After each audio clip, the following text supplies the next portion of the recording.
Okay, we're on video 3, Muslim sister versus college professor with Saajid Lipham. I'm going to let him take it away with the next part of the video. Whoever prefers such misguided created beings to the guidance of the Creator is far, far astray. Yet we find ourselves in classrooms being taught this, paying money to be taught this. We and our children are being put in classrooms, being assigned lessons where we are told to affirm this falsehood, this blasphemy. Now here I want to focus on the idea of blasphemy. He's thrown out that word numerous times throughout the video. And we're about 5 minutes in, and it's pretty much a little bit more than halfway. So I'll talk about it here. I think it's appropriate to share. First and foremost, blasphemy is subjective. If we think about all of the religious people in the United States and what they consider blasphemy, we wouldn't be able to accommodate everyone with that, right? This whole idea of blasphemy and even blasphemy laws. So what each religious group deems blasphemy differs with one another, and it's inconsistent. So, for example, what a Muslim deems as blasphemy, a Hindu would find perfectly fine, or what a Jew deems as blasphemy, a Muslim would find perfectly fine. So who then gets to decide what is blasphemy?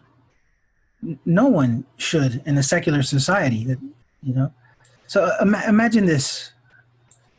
Imagine how a Satanist would feel hearing those of the Abrahamic faith speaking ill about Satan.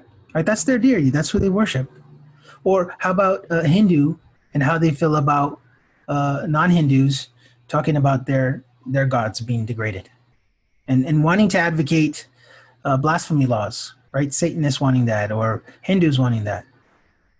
So in reality, blasphemy has no place in modern society.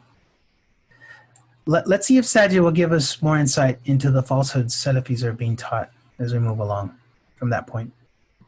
We even have disbelievers funding and propagating particular Muslims and particular Muslim organizations to try and legitimize anti-Islamic beliefs among the Muslim community. Oh, there is definitely psychological warfare being waged. So let's get back to that assignment. Well, before he does that, let me just say this. He brings up this issue of Muslims being involved in this. It's almost saying like those Muslims are being involved in kufr and all of this, shirk, all these other things. So what about Muslims who are specialists in science and in their fields, and they found that they can still be Muslim and believe in scientific facts? Where do they fit in among American Muslims? Is it only going to be Saajid's way of thinking that's correct?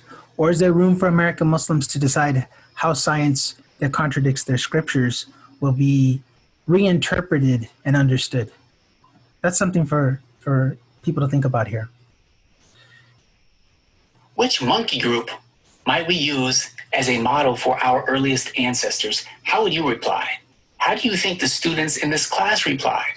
Well, unfortunately, all of the students, including the Muslim students, answered with some type of monkey species, except for this one particular Muslim sister. She could not bring herself to go along with this falsehood. Her iman, her love of Allah subhanahu wa ta'ala, would not allow her to affirm this blasphemy that was being spread. So she said, and I quote, "As for the last question, I do not believe that our earliest ancestors came from monkeys or that we evolved from them. I am actually very offended by this question. In the slides for an earlier module, it was mentioned that there is no place for theological debate about creation versus evolution. But this is trying to push people to answer a question that intrinsically implies the answerer's belief that humans evolved from apes. I am not trying to push my personal belief on others. I would expect the same from my classmates and especially my professor. Allahu Akbar." Look at the courage of this sister. Look at the dignified response she gave to her professor. She respectfully yet unapologetically stood for the truth, demanded respect, and refused to partake in this blasphemy. And it turns out that when she submitted this, her professor didn't say anything and just gave her a full score. Allahu Akbar. So it sounds like overall there really is no issue other than a religious person didn't like what a professor said, and despite getting a good mark for her obviously subjective response, right? So I understand the Salafi sister's approach. When I was doing my basics during my undergrad, I also had that same attitude towards my biology professors when I was taking science courses for non-science majors. I had those same stances.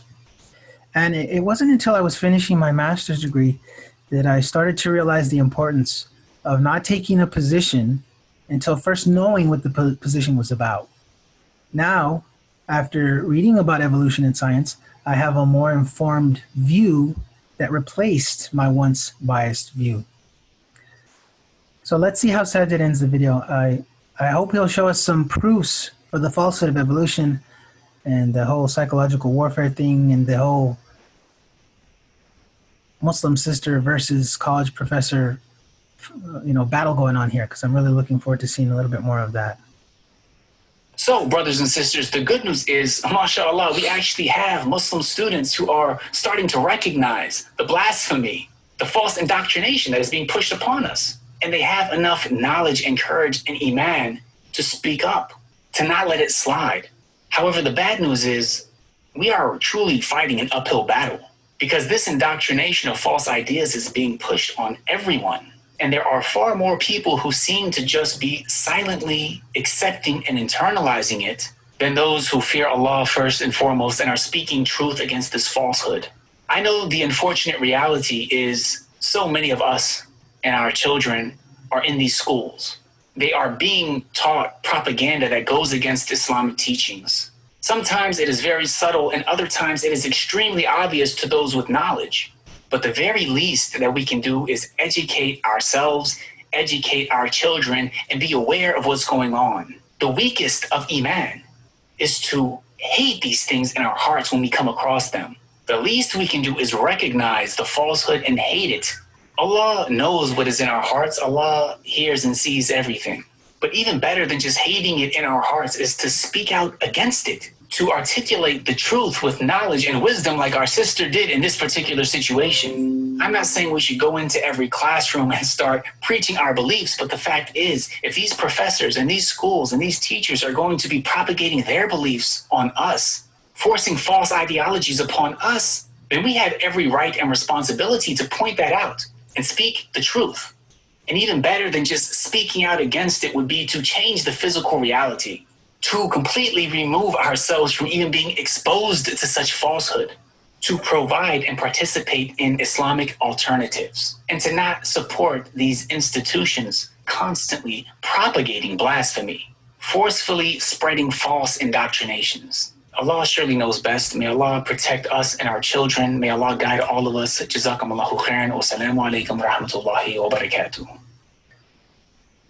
So, no proofs for evolution's falsehood. There are no proofs of a psychological war on the Salafi Muslims. No proofs of even religious harassment on part of the professor towards the Muslim sister, the Salafi sister. And unfortunately, nothing to change my mind and bring me back to the fold. So let's talk about this last part here. So Saajid is promoting the religious students not to study in secular institutions and instead that they study in religious ones or make their own alternatives. So this brings about the question, where will the American Muslims obtain their degrees in STEM? Where are they going to learn all of this kind of knowledge? What is going to be those alternatives? Fortunately, he doesn't give anything like that. He doesn't tell us that. He just leaves it at that, That's frustrating, and that was always frustrating with the Salafi du'at. There's always alternatives, but there's never really an alternative. It's just suggesting an alternative. Now, I want to say something in defense of secular education, and that's that studying in the American university or college, it's a privilege, and it's not a right. All American citizens, as well as our international students that are studying, they're all given the opportunity to study regardless of their race or their religion. And there are many scholarships and grants that are given to students to succeed in their courses. And there's grants, scholarships, and other programs specifically set up by Muslims for Muslims in the United States. And the university that I teach at, there are there are several Muslim scholarships that are given to Muslim students that exclude Christians or Satanists or Hindus. Okay? And I'm not saying there's anything wrong with that. I'm just saying that it's one-sided the way that Saajid is trying to portray this. But let's take this into consideration. American colleges and universities, they accommodate everyone, religious or not. Religious students are given opportunities to set up religious organizations. They can have events. They have specific places to pray in the universities, right? They have Eid prayer. They have Salatul Jum'ah.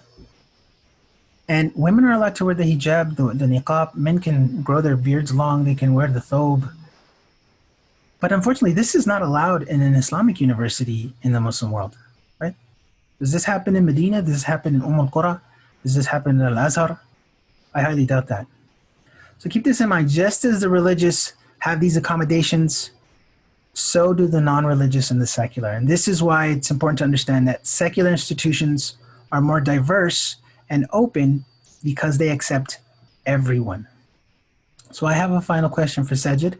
I'm going to end with this question, and then I'm going to have a final video just to wrap up some points to go over what we started with. So my final question for Saajid would be, what about Muslim American professors pushing their religious beliefs on non-Muslim students? Does Saajid think that they should be allowed to do this, or does he only care about Muslims? So we'll leave it at that part there, and I will see you in the final conclusion for this video, Decoding of Saajid Lipham.